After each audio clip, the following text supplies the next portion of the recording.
Diversity tool.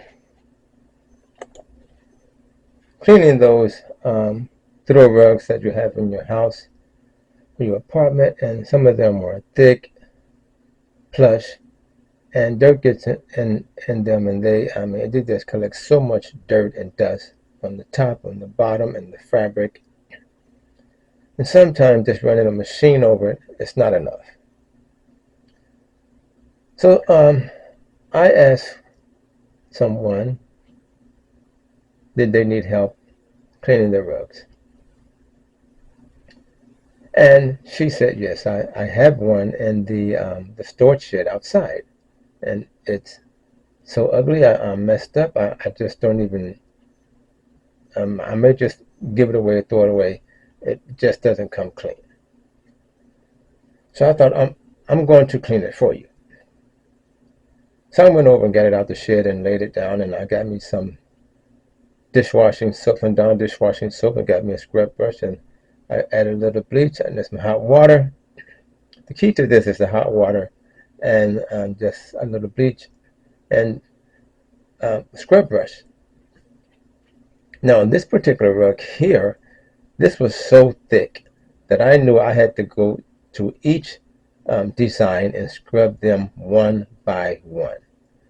She thought, well, that's going to take a long time. I thought, no, this is a good exercise for me. It's not going to take long at all. So I began to scrub, and she would come out and stand and watch me every now and then.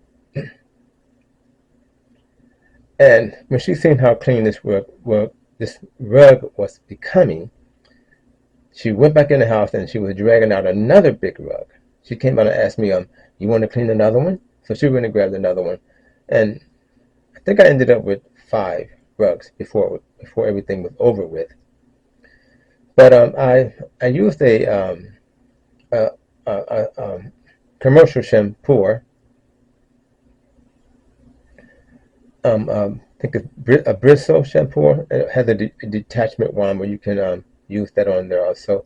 But I know I had to scrape down deep and get the color to come out, because this was a really nice rug. It had different tones, maroon and brown, and I think it had some green in it and some other colors. But I knew I had to really scrub down and get each design clean. Then I would suck it up with the wand. In the really bad spots, I would go back over them. I would soak that with water and just start scrubbing all over again. And the water had to be hot to get that dirt to move.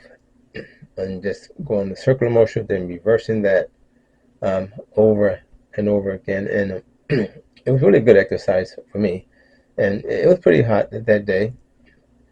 But that's what we wanted. We wanted to be able to get it scrubbed down and be able to suck up the water and rinse it off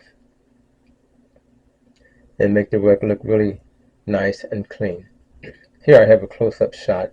I mean, you can see where the soap, I'm using warm water, so it starts to bubble up and very soapy, and just scrubbing those designs one by one, getting those grooves and getting those corners, and just putting yourself into this project. Now, everybody may not be able to do this or want to do this, but this is how I knew I could get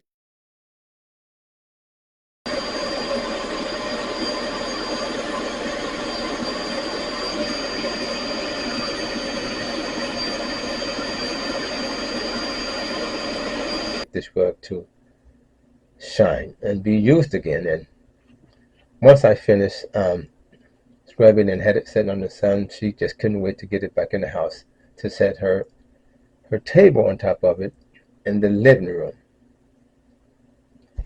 But this was really a problem. This was problem solving for me, to help someone to get a rug that they were thinking about throwing out and get it clean again. But this is the before. This is the before and this is the after. Diversity 2. Thanks for watching. Don't forget to subscribe.